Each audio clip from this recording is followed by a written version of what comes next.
What's going on, guys? Eddie Sue from Siege Finance back at you again. So today we're going to be talking about the average millionaire secrets regarding fast food restaurants. So I was talking to, or someone that I work with asked me, how can you cut back on fast food spending? And at the time I wasn't too sure, so I just made a quick joke.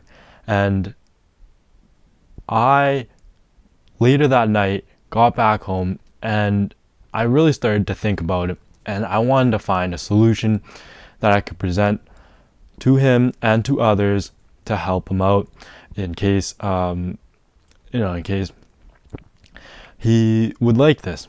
And I've had others also in this similar situation who have asked questions like this.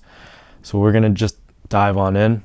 We have 3 easy laws to follow right now, and I derive these from the book Atomic Habits. So the first one is to make it obvious. Law 1.4: design your environment. So the first thing that you're going to want to do is avoid the credit card, although you are still going to want to use your credit card when it comes to paying bills and when you do actually want to purposely dine out. We'll discuss that later. So you want to use your credit card still to make sure that you are utilizing credit and that you are increasing your credit score with the transactions that you're using, paying on time and paying responsibly and staying within your 30% utilization ratio. And then, so the second one is that you're going to want to commute differently. So this may involve, if there are fast food restaurants on the commute from your way home from work, or your way to the gym, or your way to a significant other's, any sort of that, to your friend's house, anything like that. Try and find a different route that does not have a fast food restaurant. And lastly, you want to delete the apps for food delivery and anything like that, because those prices, those rates are insanely high. The delivery fees will kill you at the end of the day. They will take your wallet and just take it away from you. So this first law right here that I'm presenting to you to design your environment, it is to reinforce it is to do so to take away the habits of eating fast food restaurant. You're going to want to change how you see things and the things that are around you. It's like I had another conversation with someone the other day. Sometimes it's hard to get to the gym in the morning. The 6 a.m. workouts, the 7 a.m. workouts, you don't want to do it. If you are going alone, you don't want to do it. It's cold. It's early. You're tired. Everything like that. But you know what? If you want to get it done, you're going to design your environment properly. You will pack your bags the day before. You will have your clothes ready. You will have the protein shaker filled up, the water bottle ready to go by your bedside. Take the gallon of water first thing when you wake up. It's all about how you set yourself up. The small details will take you a very, very long way. It will take you a long way. It can't be understated right here. The small details. And the second one is to make it easy. The second one is to make it easy. So we're going to want to reduce the friction. Like I said, prepare the gym bag ahead of time. So you prepare your lunch bag ahead of time. You meal prep lunches and dinners. Breakfast is easy to cook. You're already at home. What's the point of going out to Tim's right in the early morning? First thing you do, why do you want to spend money first thing when you wake up? Don't do it. Save the money. It can't be said any other way. And the second thing to do is stock up on common supplies. So you have your spices, your seasoning, your sauces, and your kitchen utensils, whatever you need. The easier it gets, the more likely you're to do it. And the more likely you're to do it, the more of a habit it starts to become. And in doing so, you will see the prices, the cost slowly come down on you. And it will become a lot easier for you in the long run. And the last one is to make a habit out of it. And like we said, like every time I say, use a budget and an expense tracker. If I made $1 every time I said those two words, I would be worth more than Warren Buffett by now. Easy. I would have dusted him by now. But you know what? I don't get paid to say budget and expense tracker. I make these videos because I enjoy making these videos and I want to better those who are around me and those who watch these videos. So you know what? Leave a like, comment, and subscribe. Tell me what you think of this video. This is something that I am very passionate about. And you know why? I grew up in a very poor household, poor money management, and for the longest time, I myself was broke even when I was working a part-time job. It's easier to save money than people think. It's just so convoluted these days. Share this video with your friends that you want to help. So you know what?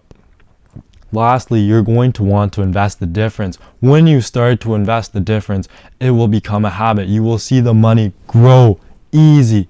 The money will grow crazy amounts over the years, especially during times like these when you could see an easy 10-15% return in the market. It can't be understated. Again, you have to invest the difference. So you know, move on right here. The first benefit. I took this from my first economics class, and you know, I really enjoyed that class, and I just want to say thank you to the teacher when I asked her if she could share these videos with her students. It means a lot to me. And so right here, we're going to talk about when you dino less. So you see on the bottom axis is the quantity. When the quantity decreases, you're going to see a shift in the S curve right there to the left. And when we really reduce the number of times we eat out, say from 100 to about 10, you are going to see a crazy shift to the left, and that price where the intersection between the demand and the supply axis, or the supply curves intersect, that is the price that you would be willing to pay. But you know what? In terms of, we should not see it in terms of price. We should see it in terms of value to yourself. The value of every time you eat out is going to be crazy high because you don't do it as often. So you are going to see a renewed sense of joy. It's going to be special. A lot of personal value. What you should try to do is enjoy every time you do go to eat out. But you know what? It's hard to enjoy when you're eating out 100 times a year. It doesn't mean as much anymore. So just some general tips are, you know what? When you go out to eat, if it's something you do with your friends or your significant other, if the people around you are truly special, you will still enjoy their company even without the atmosphere. This one goes out to my friends. I enjoy doing everything with them. It's not always about going out to eat. I enjoy playing sports, hanging out by the fire, having a couple beers with them. I enjoy it all. And you know what? To make it even more special, to create that environment yourself, try having, you know, a date night set up for you and your significant other. So you know, that can be candles and a cookbook, a special movie, a blanket, anything of the sorts. And you want to find someone who has generally the same values as you, something that can mean a lot. And if they don't have the same values as you, if they have the ability to grow as a person, they will see to it that they are able to cut back on their finances if it's something that's special to you. And then lastly, we are going to avoid the upsell and the cross-sell.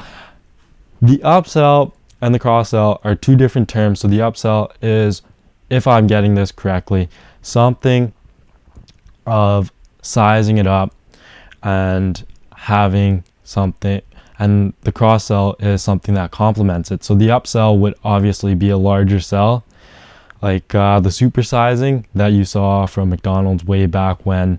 I think that was even before I was even born. And then the cross-sell is when you see packaging together, so like a combination. And to me, the upsell could also be adding extra seasoning that you have to pay for.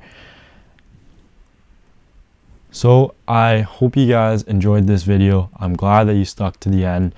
You know, budget, expense tracker, habits, all of it adds up quick. Your first $100,000 closer than you think. Your first $1 million closer than you think. All right, guys, take care.